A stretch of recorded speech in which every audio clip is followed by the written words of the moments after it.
My name is Celinda Carter. I'm 31 years old. Last Thanksgiving. My mother raised her glass in front of 16 people family, neighbors, friends from church and said, "One daughter is a doctor. The other one."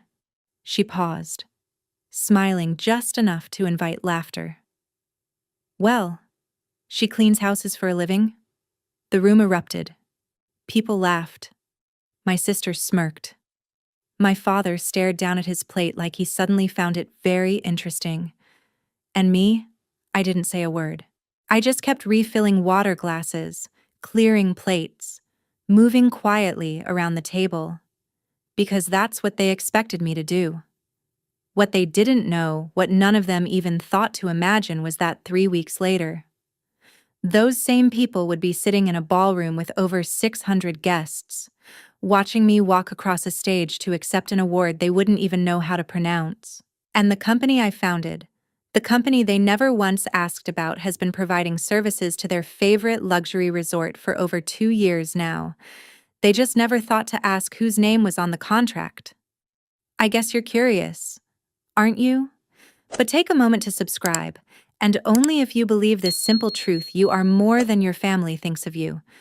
Where are you hearing this from? And what's the temperature there right now? Let me know. This is a fictional story, with some details enhanced by artificial intelligence. I hope it gives you a truly moving experience to understand what happened that night at the Thanksgiving table. You have to understand the Carter family. We lived in Brookhaven Heights, just outside Charlotte, North Carolina, a neighborhood where every lawn was trimmed to perfection and every driveway held at least 2 cars. My parents bought that house in 1999, the year I turned 5. 4 bedrooms, a backyard patio, the kind of home where you hosted dinner parties and pretended everything inside was just as perfect as it looked from the outside. My mother, Denise Carter, was 59. She had been a middle school teacher for over 2 decades before retiring early. She believed in 3 things: reputation, appearances, and my older sister, my father, Thomas Carter, was 63. He worked as a financial analyst at a regional firm in downtown Charlotte. He was quiet. Not the peaceful kind of quiet, the kind people respect, but the kind that comes from choosing not to get involved. His favorite line was always the same: "Your mother just wants what's best for you. Celinda, you know how she is." That was his answer to everything. Every comparison, every dismissal, every moment I was made to feel like I didn't belong at my own dinner table. And then there was my sister, Dr. Vanessa Carter Holloway, 35 years old. Board-certified plastic surgeon specializing in cosmetic procedures. She owned a private clinic called Holloway Aesthetic Group alongside 2 other surgeons. Her husband, Marcus Holloway, was a corporate attorney with his own firm. They had 2 children, Noah, 6, and Ava, 4, and lived in a 6,000-square-foot home in Westlake Estates with a heated pool and a 3-car garage. My mother talked about Vanessa like she was a headline, at least 4 posts a week on Facebook.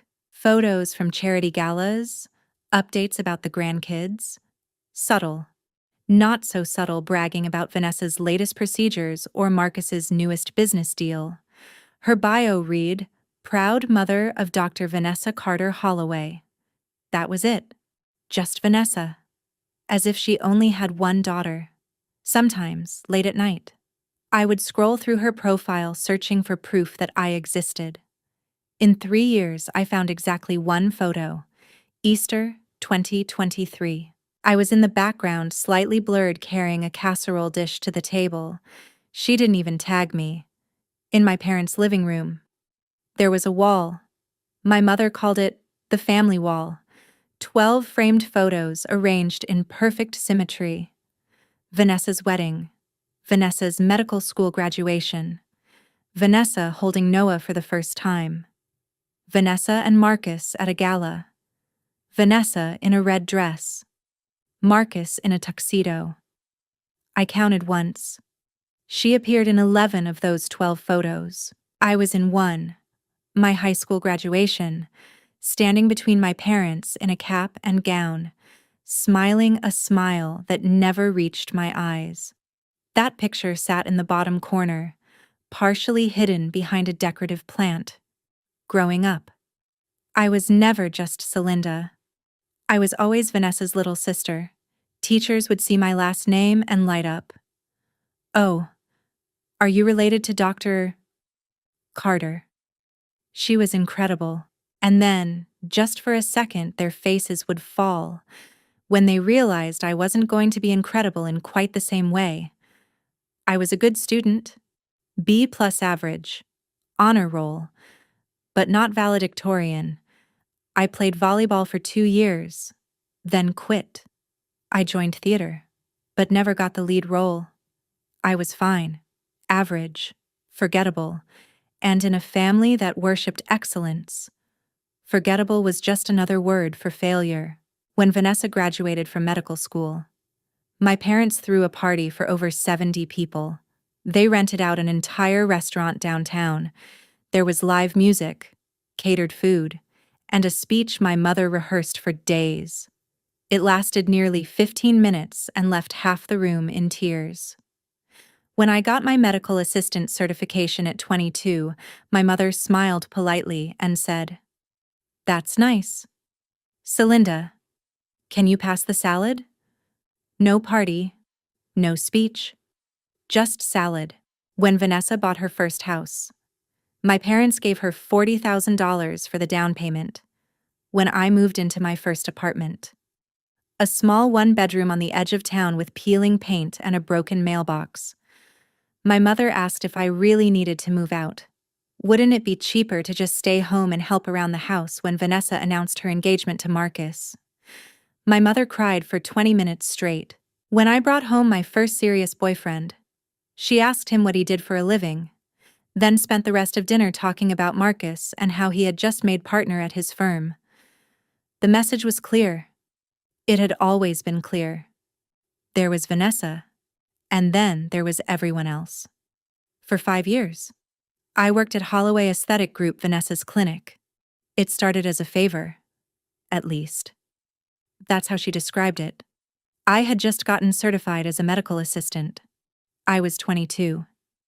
Eager, hopeful, desperate to prove that I could be more than the invisible daughter in a family that barely made space for me. Vanessa called me one afternoon in early spring. "There's an opening at the clinic. Front desk. Patient intake. I mentioned your name to the manager. You can apply." I should have noticed the tone in her voice. That thin layer of generosity stretched over something colder underneath. But I didn't, because I wanted to believe this was her way of reaching out, of finally seeing me. "I'm doing you a favor, Celinda," she said before my first day. "Don't make me regret it." I didn't. For 5 years. I didn't. I showed up early, stayed late. I memorized every patient's name, their allergies, their preferences, their children's birthdays. I calmed nervous clients before procedures. I stayed until 9 p.m., reorganizing supply closets no one else cared about. I never called in sick. I never complained. And I never told anyone that one of the doctors in the building was my sister. I wanted to earn my place. I wanted them to see me as Celinda, not Vanessa's little sister. And for a while, I thought it was working. Then came March 15th, 2021. Monday, 9:47 a.m. I was called into the office of the clinic manager, Rebecca Lawson. She sat behind her desk with a folder in front of her and a look on her face I had never seen before. "Celinda, please sit down." I sat. "We've received some concerns about your performance. Multiple concerns. I'm sorry, but we're going to have to let you go. Effective immediately." The room tilted. "Concerns?" I asked. "What concerns from who?" Her eyes shifted toward the wall, toward the door, anywhere but me. I'm not at liberty to discuss specifics. The decision has already been made. Just like that. 5 years. Reduced to a sentence. You have 20 minutes to collect your belongings. 20 minutes. 5 years of perfect attendance, not a single complaint. And I was being escorted out the back door like I didn't belong there. I packed my things into a cardboard box, a framed photo of my parents, a chipped coffee mug that said "World's Okayest Employee," a small plant I had kept alive for 3 years. As I walked down the hallway for the last time, I passed Vanessa's office. The door was open. She was on the phone, laughing at something. Her chair turned toward the window. She didn't look up. She didn't turn around. She didn't even acknowledge that I was leaving. 2 weeks later, my phone rang. It was Olivia, the receptionist. We had worked together for 4 years. She was the closest thing I had to a friend there. "Celinda, I'm so sorry. I thought you knew. Knew what..." There was a pause. Then she said it. It was Vanessa. My chest tightened.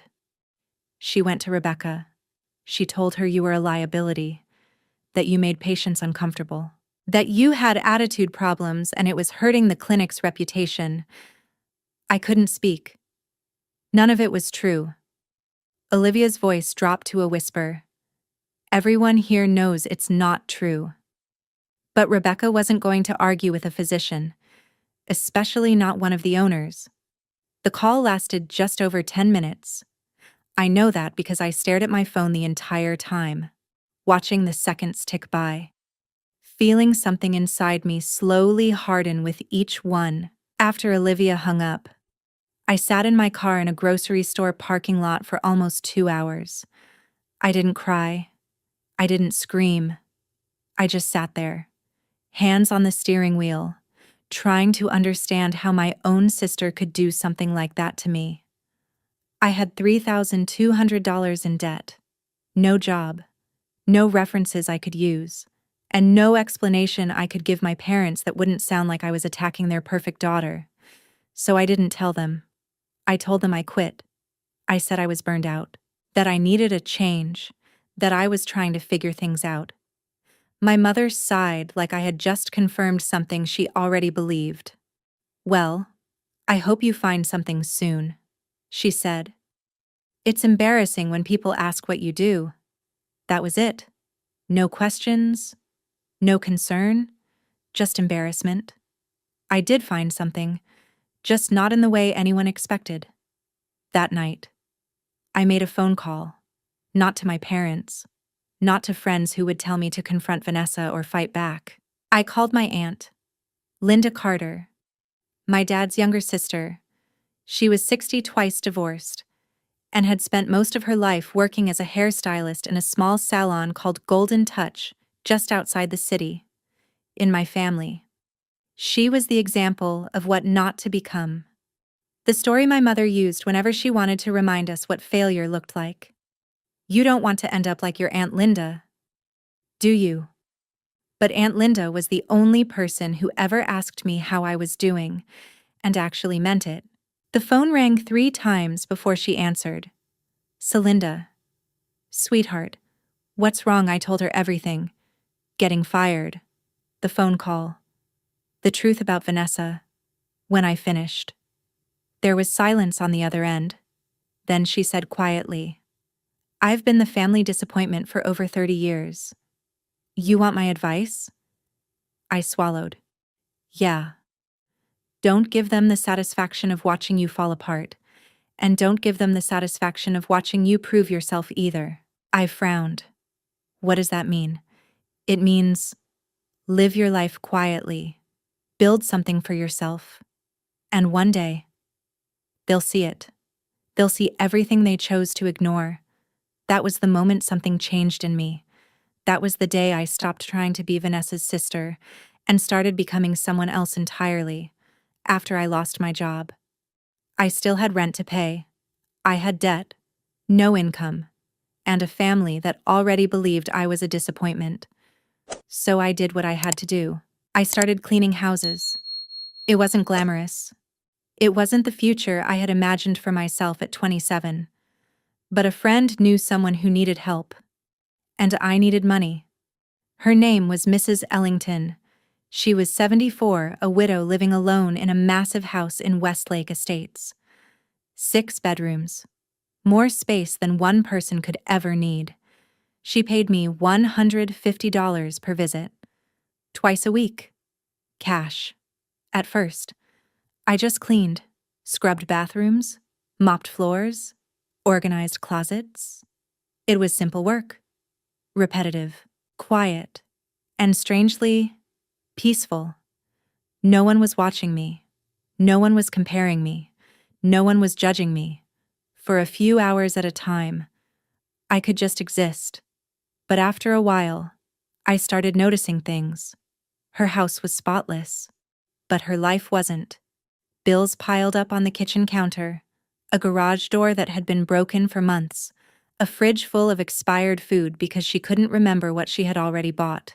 One afternoon, without being asked, I sorted her bills into folders by due date. I also called a repairman to fix her garage door. I cleaned out her refrigerator and made her a fresh grocery list. When she came home and saw everything, she just stood there and cried. "No one has ever done this for me," she said softly. "Not even my own children." That was the moment something clicked. It wasn't about cleaning. Not really. Wealthy people didn't just want a clean house. They wanted peace. They wanted someone who could see everything falling apart behind the scenes and quietly fix it without making them feel incapable.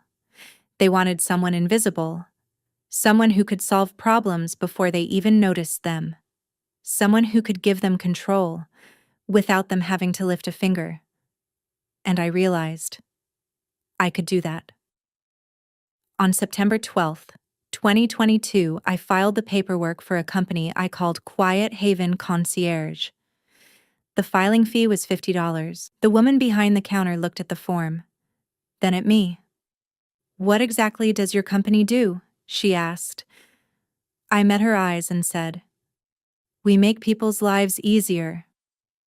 She smiled like it was a joke. I didn't. The first year nearly broke me. I worked 18-hour days. I hired 2 people, Elena, a housekeeper I met through Mrs. Ellington, and Marcus, a driver who had been between jobs for months. We took anything we could get: home organization, errands, personal shopping, property management, if someone needed it and could pay for it. We did it. By the end of that year, we had 12 clients. Revenue was barely over $4,000 a month, just enough to keep things running, just enough to survive. I thought about quitting more than once. But then, in April 2023, everything changed. I got an email. The sender's name was Eleanor Whitmore. She was 63, a widow, but nothing like Mrs. Ellington. Eleanor owned a luxury resort called Silveridge Retreat, a private property with over 100 rooms tucked into the hills outside the city. Rooms started at $900 a night. The presidential suite cost more than most people made in a month. Her previous service provider had just been exposed in a scandal. Staff stealing from guests, complaints buried under bribes, reputation on the edge of collapse. She needed someone new, someone discreet, someone trustworthy, someone who understood that in her world. Reputation was everything. One of my clients had given her my name. I met her on a Tuesday afternoon. She sat behind a massive wooden desk, studying me with a calm, unreadable expression. "Everyone promises discretion." She said, "What makes you different for a second?" I didn't answer. Then I thought about my life, about my mother, about Vanessa, about all the years I had spent being invisible in my own family. "I've spent my whole life being invisible," I said quietly. "I know how to take care of people. without ever making myself part of the picture. She didn't speak right away. She just watched me. Then, slowly, she reached into a folder and slid a contract across the desk. $28,000 a month. 18 months? Can you handle it? She asked. I said yes. I had no idea if I could, but I figured it out. I hired 8 more employees. I created systems, training processes, quality checks. Everything I learned came from late nights watching videos, reading business books, figuring it out one mistake at a time. And it worked. Eleanor renewed the contract. Then she introduced me to other resort owners. Within a year, we had multiple contracts. By the end of 2024, Quiet Haven Concierge had grown beyond anything I could have imagined. By November 2025, we had 38 employees, a mix of full-time and part-time staff. We operated out of a small office space just outside the city. Revenue was approaching $2 million for the year. And yet, I still drove my old car. I still wore simple clothes. I still lived in a modest apartment. And when my mother asked what I did for work, I said the same thing every time. Just cleaning. Mom. Same as always. She never asked anything else. None of them did. I built everything. In silence. There was only one person who knew the truth. In June 2024, my phone rang late one evening. It was Aunt Linda. Celinda, she said carefully.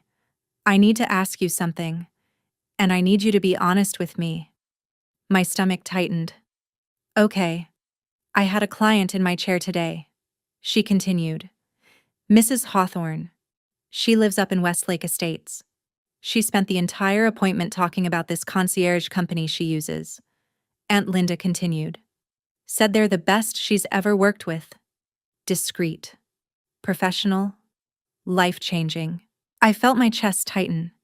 She mentioned the owner's name. She said slowly, Celinda Carter. Silence filled the line. That's you, isn't it? I didn't answer right away. Sweetheart. I almost dropped my scissors. She added softly. I had to pretend I was fixing her hair just to keep my hand steady. I let out a breath I didn't even realize I'd been holding. Please don't tell anyone. I whispered. I'm not ready. Her voice changed. Gentler now. I didn't say a word. And I won't. Another pause. But Celinda, I need you to know something. I'm so proud of you. I closed my eyes. And I understand why you're hiding it. She continued. I've been hiding from this family for 30 years. We talked for over an hour. I told her everything. About Quiet Haven Concierge. About Eleanor Whitmore. About the contracts. The employees. The nights I couldn't sleep because I was terrified it would all fall apart. She listened. She didn't judge. She didn't ask why I hadn't told my parents. She didn't tell me to confront Vanessa. She just said one thing. One day they'll see. That was her phrase. Her promise. One day they'll see. I just didn't know that day was closer than either of us expected. If you've ever had someone in your family make you feel invisible, like you didn't matter, I'd love to hear your story. Because I promise you, what happened next changed everything. November 27th, 2025. Thanksgiving. I drove 20 minutes from my apartment to my parents' house in Brookhaven Heights. I was wearing jeans, a gray sweater, and a pair of boots I'd owned for 3 years. Nothing expensive, nothing that would make anyone ask questions. I brought a bottle of wine, $40. A Napa Cabernet I'd read good reviews about. I already knew what would happen to it. My mother would set it aside without a word, and serve whatever Vanessa brought instead. Something more expensive, something worth talking about. I parked at the end of the driveway. That's where I always parked. The closer spots. The shaded ones my mother paid to keep perfect year-round. were reserved. Vanessa's white Range Rover. Marcus's black BMW. I had been parking at the end of that driveway for as long as I could remember. When I walked through the front door at 4:15, the house was already full. Laughter echoed from the living room. Glasses clinked. My mother's voice rose above the rest, animated, telling a story I'd probably heard 10 times before. I found her in the kitchen. "Oh, Celinda, you're here." She glanced at me for half a second before turning back to the stove. "Good. Can you help me with the gravy? It's starting to lump." No hug. No. "How have you been?" "No, I'm glad you came. Just gravy." I picked up the whisk and started stirring. That year, there were 16 people at the table. My parents, Vanessa and Marcus, their kids, Noah and Ava, running through the house like it was a playground, my Aunt Rachel, my mother's younger sister, and her husband Daniel, 2 women from church, Margaret and Helen, both dressed in soft pastels and pearls, the neighbors, Mr. and Mrs. Calloway. He was a retired dentist. She used to be a school principal. And finally, Dr. Allison Green, one of Vanessa's colleagues. 16 people. I knew all of them. They had watched me grow up, watched me slowly fade into the background, watched me become the other daughter. None of them knew who I really was, and I intended to keep it that way for the first 2 hours. I was invisible. I refilled water glasses, cleared empty plates, checked on the turkey, rearranged the silverware after my mother told me I had said it wrong the first time. 4 tasks in 2 hours. 4 quiet reminders of where I belonged. Not once did anyone ask me to sit down. At one point, I walked through the living room carrying a tray of crackers when Noah tugged on my sleeve. "Aunt Celinda." "Yes, sweetie." "Why are you always in the kitchen?" I opened my mouth to answer, but before I could, Vanessa's voice cut across the room. "Because that's where she belongs," she said lightly, laughing as if it were just a harmless joke. A few people chuckled. I caught a glimpse of Aunt Rachel's face. Just for a second. Something flickered there. Discomfort. Maybe. Then it disappeared. And the moment passed like nothing had happened. At 6:47 p.m., we finally sat down to eat. The table looked perfect. White tablecloth. Cloth napkins folded neatly. My mother's wedding china arranged with exact precision. 16 place settings. My seat was at the very end, closest to the kitchen, just in case anyone needed something. My mother stood at the head of the table, a glass of wine in her hand. She was wearing a cream blouse and pearl earrings. Her hair had been styled that morning. I knew because she had mentioned it more than once. "Before we eat," she said, "I'd like to say a few words." The room quieted. "I want to thank God for this beautiful family," she began, her voice warm and practiced. "For my wonderful husband, Thomas, who has stood by me for all these years." She smiled at my father. He nodded, uncomfortable as always when attention landed on him. "For my grandchildren, Noah and Ava, who bring so much joy into our lives." The kids giggled. "And for my son-in-law, Marcus, who takes such good care of our Vanessa." Marcus raised his glass. "And especially," she paused, letting the moment stretch, "for my daughter Vanessa, a doctor, a mother, a blessing." Vanessa smiled that perfect smile, the one she used when she knew people were watching. I felt it then, that familiar cold weight settling in my chest. I knew what was coming. I had felt it building all day, all year, my entire life. My mother turned her head. Her eyes found me, and of course, Celinda. The pause this time was different, heavier. "I have 2 daughters," she continued. "One is a doctor, She gestured toward Vanessa with her wine glass. The other one. She laughed softly, a sound meant to invite everyone else to join in. Well, she cleans houses for a living. The laughter came instantly, all around me. Margaret laughed. Helen laughed. Uncle Daniel laughed. Marcus laughed. Mr. Calloway laughed. Dr. Allison Green laughed.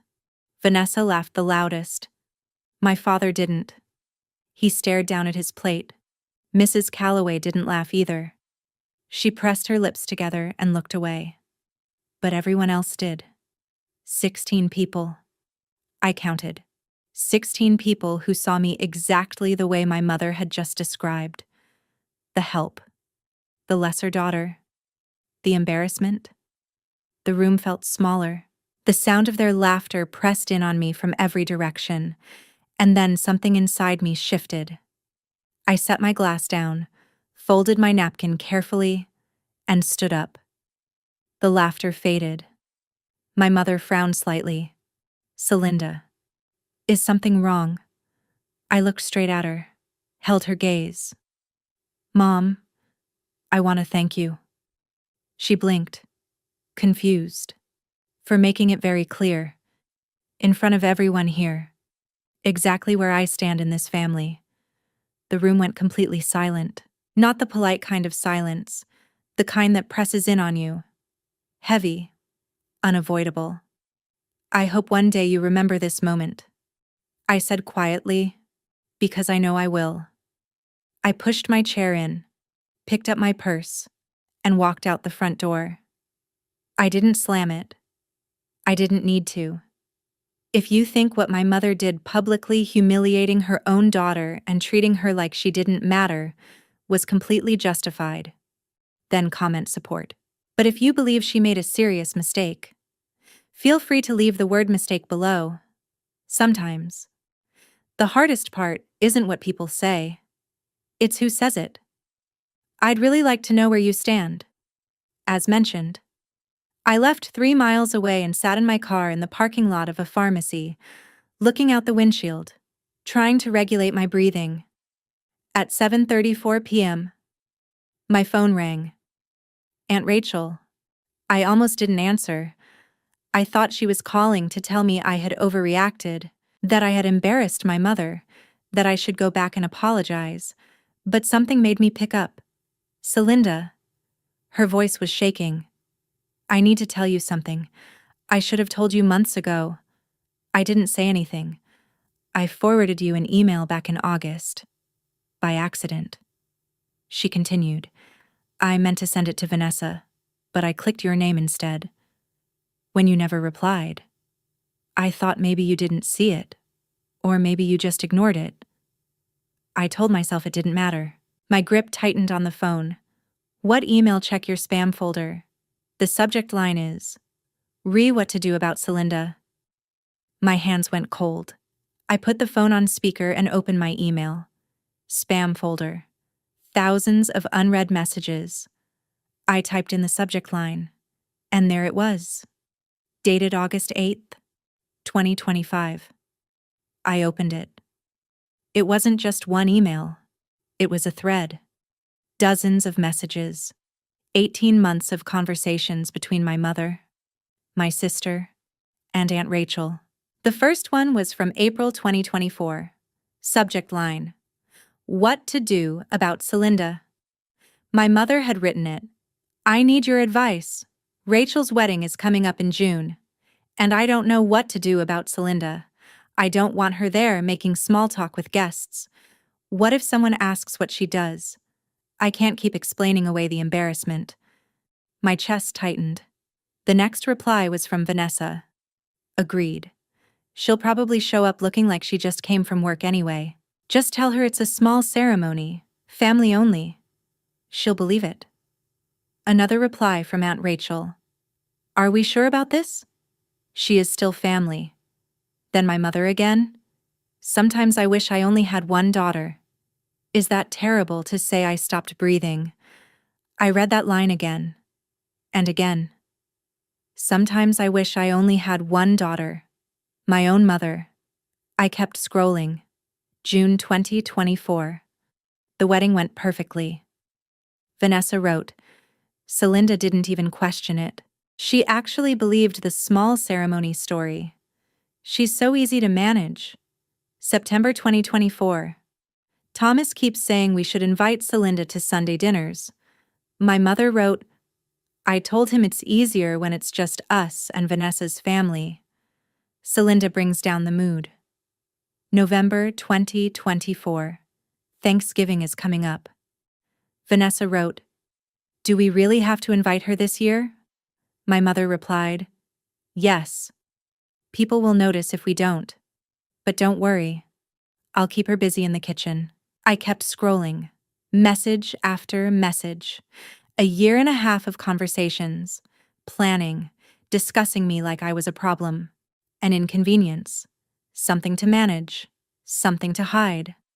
Then I reached the final email. Dated November 24th, 2025. 3 days before Thanksgiving. Vanessa had written it. Don't worry. Mom, after tomorrow, she'll know her place. I have a toast prepared. A toast. My chest felt hollow. It hadn't been spontaneous. It hadn't been a careless joke. They had planned it, discussed it, agreed on it. My humiliation had been scheduled. I sat there in that parking lot for 45 minutes, reading every email, then reading them again. I didn't cry. I didn't scream. I just felt clear, like someone had finally turned on the lights in a room I had been stumbling through my entire life. All the confusion, all the doubt, all the times I wondered if I was overreacting. It all collapsed into one undeniable truth. They didn't just overlook me. They chose to. They didn't just leave me out. They planned it. They discussed it. They put it in writing and laughed about it like it was nothing. I opened a new folder in my email. I named it Evidence. Then I forwarded every single message into it. All 47 emails. After that, I drove home. The next morning. Friday, November 28th, 2025. I woke up to a new email. This one wasn't from my family. It was from Eleanor Whitmore. Subject line Rising Entrepreneur Award. I sat up in bed and opened it. Dear Celinda, it began. It is my honor to inform you that you have been selected as this year's recipient of the Carolina Rising Entrepreneur Award, presented by the Southeastern Business Council. I read it slowly. The ceremony would be held on December 18th. 600 guests, local press coverage, and a speech. From me. I've watched your company grow from a single employee into something truly remarkable in just 3 years, she wrote. You've earned this recognition, and I couldn't be more proud to have nominated you. I read the email 3 times. December 18th, 3 weeks away, 600 people, and 10 complimentary tickets. I stared at that number. 10. And I thought about the 16 people sitting at that table the night before. The ones who had laughed. That evening, I called Aunt Linda. We talked for over 2 hours. I told her everything. About the emails, about what my mother had written, about what Vanessa had planned. I read the messages out loud, word for word. And when I finished, there was silence on the other end of the line. What are you going to do? She asked finally. I don't know. You could expose them. She said, send those emails to everyone. Post them. Let people see who they really are. I had already thought about it. In the parking lot, on the drive home, in the quiet of my apartment. I had imagined sending those emails to every relative, every friend, every person who believed my family was perfect. Watching their image fall apart, watching them feel, even for a moment, what they had made me feel for years. But the longer I sat with that idea, the more I realized something. That's what they would do, and I wasn't them. I'm not going to destroy them, I said quietly. Then what are you going to do? I'm going to stop hiding. She didn't speak. I'm going to let them sit with what they've done, I added. How the award ceremony. I took a breath. December 18th. 600 people. Press. Eleanor nominated me. There was a pause. Celinda, she said slowly. I'm going to invite them. All of them. Mom, Dad, Vanessa, Marcus. They won't come. They will. I said. Marcus already got an invitation through one of his clients. They think it's just another networking event. They have no idea who the award is for. Silence again. Longer this time. Are you sure about this? I've never been more sure of anything in my life. Then she let out a small breath. Well, then I'll be there too. Front row. I smiled. For the first time in days. I actually smiled. Thank you, I said softly. For what? For seeing me. When no one else did. Over the next 3 weeks, I wrote my speech. 7 drafts. The first one was angry. I named names. I quoted emails. I imagined standing on that stage and watching their faces as I read their own words back to them. The second draft was sad. It was filled with memories, with longing, with the story of a girl who spent her whole life trying to earn a place in her own family. The third draft was sharp, accusatory. The fourth felt too heavy. The fifth was too long. The sixth, too empty. By the 7th draft, I did something unexpected. I deleted everything, because I finally understood something I hadn't before. The final version of my speech was just 8 minutes long. 8 minutes to say everything I needed to say. I didn't mention my family. Not once. But I knew, without a doubt, they would hear themselves in every word. December 18th arrived faster than I expected. That morning, everything felt unusually quiet, like the world was holding its breath. I went to the store the day before and bought a dress.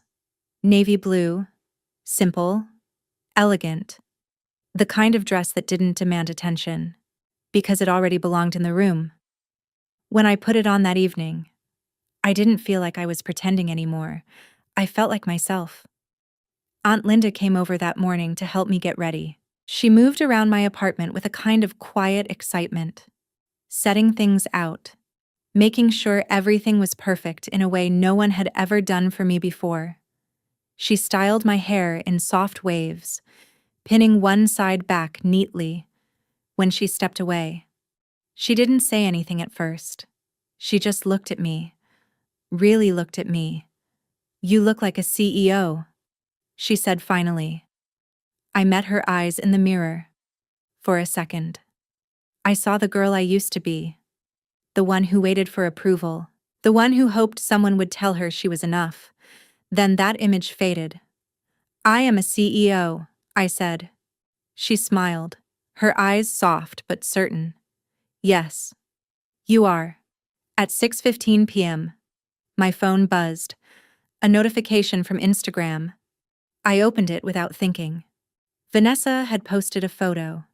She and Marcus stood in the lobby of the Grand Regency Hotel, dressed in formal attire, smiling like the night belonged to them. The caption read, "Networking with my husband at a business gala. Blessed life." I stared at the screen for a moment. They were already there? And they had no idea. The ballroom held 600 people, 600 strangers who would soon know my story, before my own family ever truly did. I arrived at 6:30 p.m. through the speaker entrance. Everything backstage felt different, calmer, focused. Eleanor Whitmore greeted me the moment I stepped inside. She was wearing a silver gown that caught the light with every movement, but it was her expression that grounded me, steady, warm, certain. "Are you ready?" she asked. I didn't answer right away. Instead, I stepped closer to the curtain and looked through a narrow opening. The room was filling up. Round tables draped in white linen, soft golden lighting, people in suits and evening gowns. The low hum of conversation filled the air. And then, I saw them. At one of the tables near the center of the room, my family, my mother in a burgundy dress, sitting straight, composed, completely unaware. My father beside her, wearing a suit he'd probably owned for years, his posture slightly stiff like he never quite felt comfortable in rooms like this. Vanessa in emerald green, elegant and confident as always. Marcus next to her, relaxed, checking his phone between conversations. They were laughing, drinking champagne, living in a moment they believed they understood. I watched them for a long second, and then I stepped back. "I've been ready for a long time," I said quietly. The program began at 7 p.m. There were speeches, introductions, awards for other businesses, a video about innovation, growth, and the importance of supporting local entrepreneurs. I barely heard any of it. My attention kept drifting back to their table, watching my mother lean closer to Vanessa, whispering something that made her smile, watching Marcus scroll through his phone, half engaged in the room around him, watching my father glance around, like he sensed something shifting but couldn't explain what. Time felt strange, slow, and fast at the same time. Then, at 7:45, everything changed. The host stepped onto the stage, a familiar face, a local news anchor known for his confident voice and composed presence. "Ladies and gentlemen," he began, his voice carrying effortlessly across the room. "It is my honor to introduce the highlight of tonight's program, the Carolina Rising Entrepreneur Award." The room quieted instantly. This award recognizes an individual who has demonstrated exceptional growth, innovation, and impact in their field. My heart started pounding. I could feel it in my chest, in my hands, in every breath. This year's recipient has built something truly extraordinary. I stood still, grounded, quiet haven. Concierge was founded just 3 years ago with a single employee and a simple idea. A ripple of interest moved through the audience. Today, it employs dozens of people, serves some of the most prestigious luxury properties in the region, and is on track to generate nearly $2 million in revenue this year. The murmurs grew louder. Recognition, respect, curiosity. The founder of this company started with nothing. He continued. She faced setbacks. She faced doubt. And she faced people who told her she would never become anything. He paused, letting the weight of those words settle into the room. Tonight. Another pause. We proved them wrong. I closed my eyes for just a second, took one slow, steady breath. "Please welcome to the stage, Celinda Carter." I heard it before I saw anything. A sharp, unmistakable gasp. My mother. The curtain opened. The light found me instantly, and without hesitation, I stepped forward, into the light. I didn't look at them. Not yet. I walked to the podium, each step steady, controlled. I adjusted the microphone with calm hands and let my eyes sweep across the room. A sea of faces looked back at me. Most of them were strangers. But in the front row, I saw Eleanor Whitmore smiling, her eyes bright with pride. Next to her, Aunt Linda dabbed at her eyes, already emotional, and then, just beyond them, at one of the center tables, 4 still figures. My family, frozen, watching. I drew in a breath and began. "Thank you, James. And thank you to the Southeastern Business Council for this incredible honor." My voice didn't shake. It didn't waver. It sounded like it belonged to someone who had rehearsed these words so many times they had become part of her. "I want to tell you a story," I continued. "A true story about a woman who, 4 years ago, had absolutely nothing." I paused. Let the silence settle. In 2021, I was fired from my job. I had $3,200 in debt. No references, no backup plan. I was 27 years old, and I had no idea what I was going to do with my life. I saw movement at their table, my mother shifting in her seat. So I started cleaning houses. I said, not because I wanted to, but because I had to. Because I needed to pay rent. Because I needed to survive. Another pause. And somewhere along the way, something changed. I softened my voice slightly. I realized I was good at it. Not just at cleaning, but at understanding people. At noticing what they needed before they even said it. At making their lives easier. I let the next word linger. At being invisible. In a way that made other people feel seen. The room was completely quiet now. I built Quiet Haven Concierge with my own 2 hands. I started with 1 client, then 5, then 50. I made mistakes. I worked 18-hour days. I doubted myself more times than I can count. I lifted my gaze, and this time, I looked directly at them. There were people, I said slowly. People who were supposed to love me, who told me I would never become anything. Vanessa's smile had disappeared. There were people who called me an embarrassment. My mother's hand rose to her mouth. People who excluded me from their lives, because they were ashamed to be seen with me.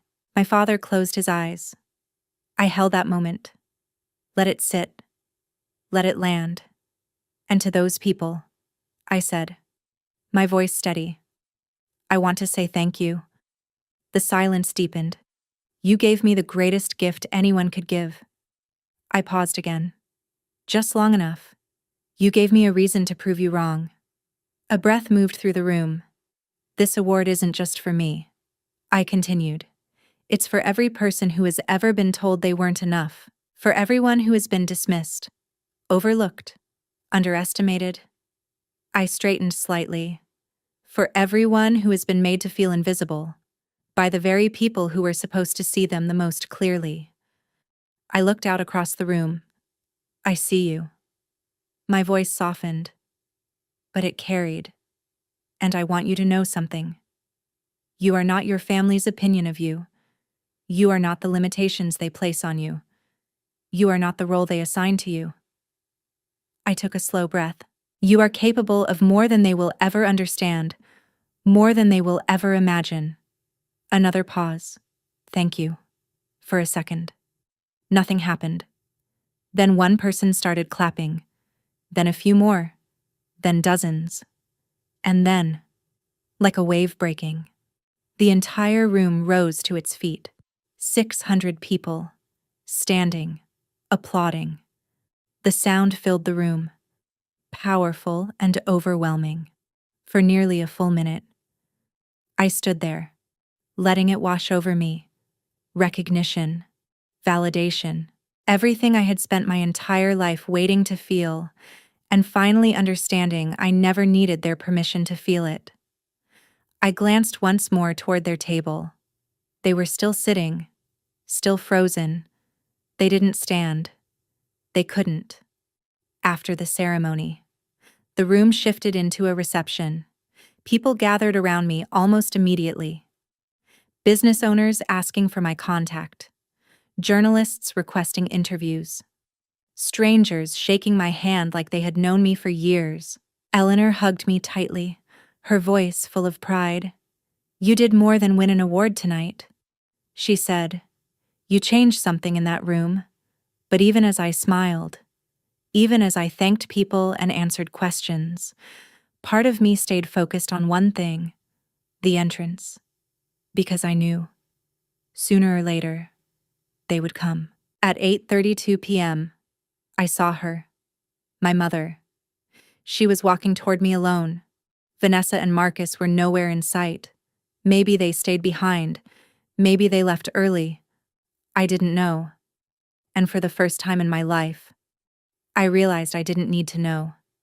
Her steps were slow, uncertain. Her mascara had smudged beneath her eyes, leaving dark streaks across her cheeks. Her hands trembled slightly as she came closer. Celinda. I turned to face her fully, up close. She looked smaller than I remembered, not physically, but somehow diminished. Why didn't you tell me? She asked, her voice breaking in the middle. I held her gaze, really looked at her, at the woman who gave birth to me, who raised me, who had written, in her own words, that she sometimes wished she only had one daughter. Would you have believed me, Mom? I asked quietly. She opened her mouth, then closed it. Silence.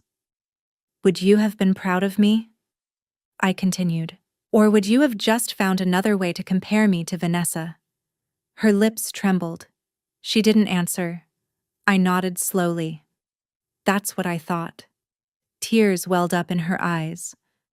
I didn't mean those things, she said quickly. The emails. I didn't mean them like that. You meant every word, I said. Not harshly, just honestly. Celinda. Please. I'm not angry. Mom. She looked up, startled. I'm not angry, I repeated, softer this time. And it was true. The anger had already passed. What was left was something else. I'm just done. The words landed between us, heavy and final. I turned and began to walk away. Celinda. Wait. She called after me. Are you still going to talk to me? Are we still family? I stopped. But I didn't turn around. We've always been family. I said quietly. You just never treated me like it. And then I kept walking. In the 3 days after the gala, my phone rang more times than it had in years. 12 missed calls from my mother. I didn't answer a single one. She left voicemails. Long ones. Emotional ones. Messages that started with apologies and slowly twisted into something else. I'm sorry, but you have to understand how this looks. I'm sorry, but you could have told us. I'm sorry, but this is so unfair to your sister. I deleted every single one. Vanessa sent me an email. Subject line: we need to talk. I didn't open it. I archived it and moved on. My father called once. Just once. On the 4th day. I answered. Celinda. His voice sounded older. Tired. It's Dad. I know. Silence settled between us. Not uncomfortable. Just heavy. 31 years of things left unsaid. I'm sorry, he said finally. I should have said something years ago. I should have stood up for you. You should have. I said. There was no anger in my voice. Just truth. But you didn't. Another silence. I know, he whispered. And I survived anyway. I heard him take a shaky breath. The kind of breath that comes when someone realizes, far too late, what they've lost. I still love you. Celinda, he said. I know you do. I replied, but love isn't enough if you don't act on it. The call lasted a little over 6 minutes. When it ended, I sat there for a moment, staring at my phone.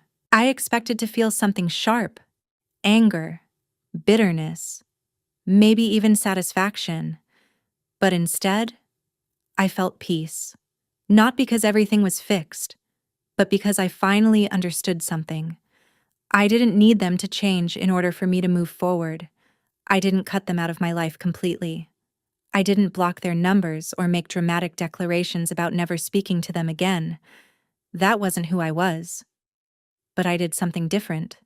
Something I had never done before. I stopped chasing them. For 31 years, I had been the one reaching out, showing up, trying, hoping. waiting for them to finally see me. After that night, I stopped. I let them come to me. And if they didn't, that was an answer too. That Christmas was the first one I didn't spend at my parents' house. Instead, Aunt Linda and I flew to Hawaii. We stayed at a beachfront resort, spent our days walking along the shore, and our evenings watching the sun disappear into the ocean. We laughed, we rested, we breathed. My mother sent a gift. I returned it unopened. Some people would call that cold. Some would say, I should forgive. Forget. Give them another chance. Be the bigger person. But here's what I learned. Forgiveness doesn't mean allowing people to keep hurting you. And being the bigger person doesn't mean shrinking yourself to fit into someone else's expectations. I wasn't closing the door forever. I was just no longer holding it open for people who refused to walk through. In January 2026, I received an email I wasn't expecting. It was from Dr. Allison Green, Vanessa's colleague, one of the 16 people at that table, one of the people who had laughed. The subject line of the email was simple. I owe you an apology. I opened it slowly, not sure what I was about to read, not sure if I even wanted to. It was from Dr. Allison Green, Vanessa's colleague, one of the 16 people sitting at that table, one of the ones who had laughed. The message was longer than I expected. I was the daughter who was never enough. She wrote, the one who got compared to a sibling who could do no wrong, the one who learned early how to stay quiet just to keep the peace. I kept reading. I'm sorry I laughed that night. I told myself it wasn't my place to say anything. I didn't want to make things uncomfortable. I didn't want to stand out. I didn't want to be the person who ruined the mood. There was a pause in the message. But watching you on that stage, hearing your story, I realized something. I leaned back in my chair. It is always our place. My fingers tightened slightly around the phone. When we see someone being treated badly, it is always our place to say something. Silence doesn't make us neutral. It makes us part of the problem. I read that line twice. I'm not writing to talk about your mother or your sister. I'm writing because I recognize something in you, and I recognize something in myself. If you ever want to talk, I'm here. Not about them, just about life. About what it's like to grow up in a family that never really saw you. The last line stayed with me the longest. You are remarkable, Celinda. I hope you know that. I stared at the screen for a long moment. Then I read it again. And again.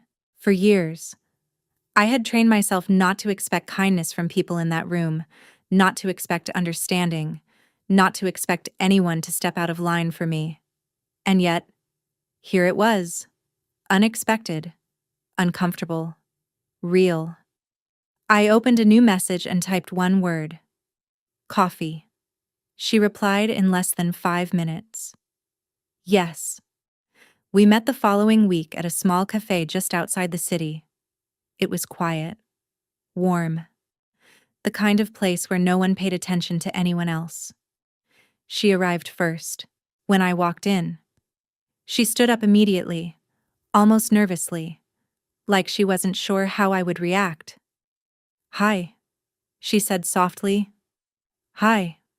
For a second. We just stood there, two people connected by a moment that neither of us had handled the way we should have. Then she gestured toward the table. Can I? Yeah. I said. Of course. We sat down. At first, the conversation was careful, polite, surface level, but it didn't stay that way for long. Because once you recognize someone who understands something you've never been able to explain, the walls don't hold up for very long. We talked for 3 hours about family expectations, about what it feels like to grow up in the shadow of someone who can do no wrong, about the quiet ways people learn to shrink themselves just to survive.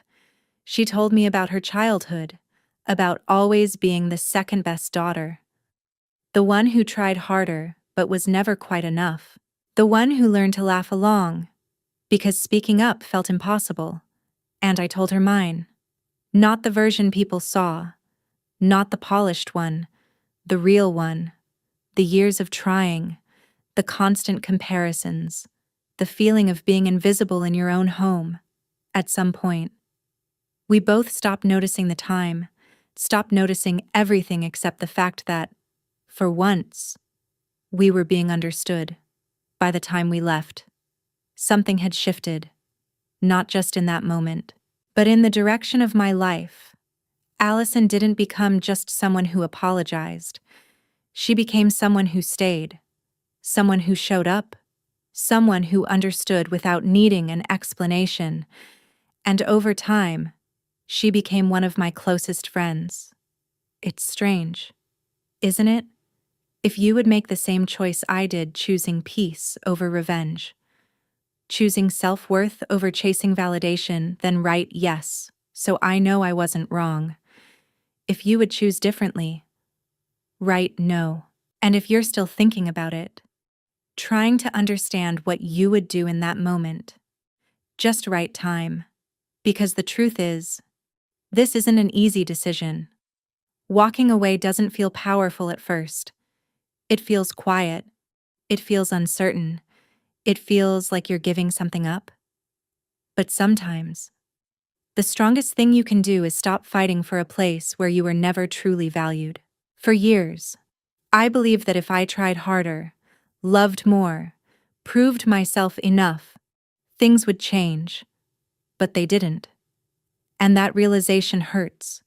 It really does. But it also sets you free. Choosing yourself doesn't mean you stop loving others. It means you finally start loving yourself enough to stop accepting less than you deserve. It means you no longer measure your worth through someone else's approval. I want to ask you something honestly. Did you stay until the very end?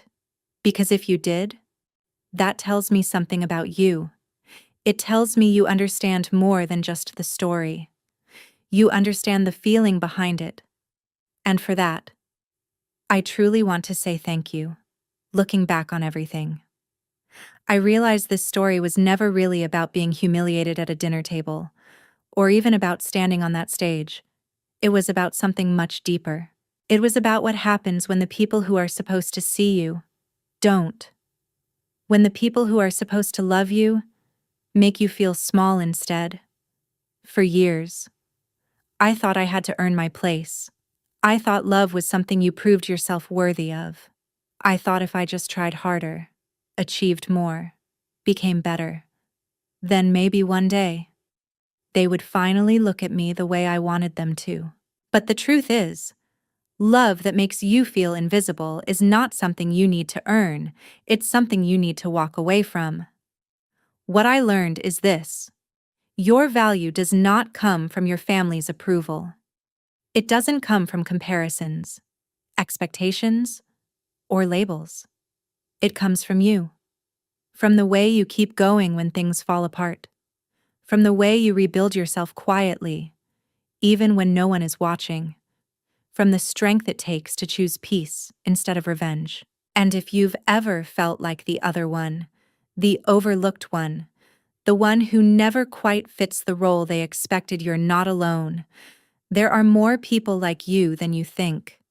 People who understand, who care, who see you. And by being here, by listening, by sharing your thoughts, you're already part of something meaningful. You're helping create a space where people feel less alone. That matters more than you realize. Before you go, I want to gently remind you, take care of yourself. Drink some water, get some rest, step outside, breathe, and give yourself a moment of peace. Your life is not just about surviving difficult people or painful moments. It's about living, growing, and finding your own light.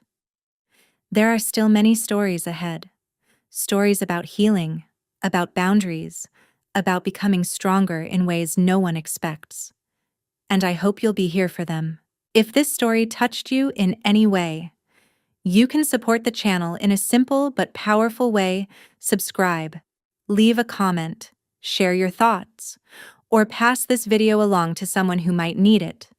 Not for me, but for the community we're building together. Because your voice, your presence, your story, they matter.